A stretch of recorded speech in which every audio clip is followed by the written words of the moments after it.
বছর পর পর ২ বছর পর পরই আসে। কেউ তো ৩ বছর ৪ বছর।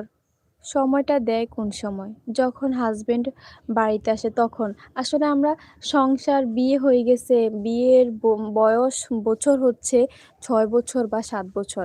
বলি ৬ বছর বা ৭ বছর উনার সাথে আমি সংসার করি। কিন্তু হাসব্যান্ড যখন প্রবাসী হয়, তখন বাড়িতে আসে মাত্র কয়েকটা মাসের জন্য।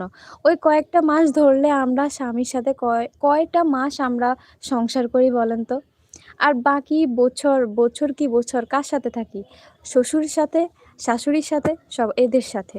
এরা যদি ভালো না হয় তাহলে তো আমাদের জীবনটা যেন জাহান্নামে পরিণত হয়। বলেন? এনারা যদি ভালো না হয় তাহলে তো আমাদের জীবনটা জাহান্নামে পরিণত হয়। তাই দোয়া করি সব মেয়ের কপালেই যেন শ্বশুর-শাশুড়ি দুজনেই খুব ভালো হয়।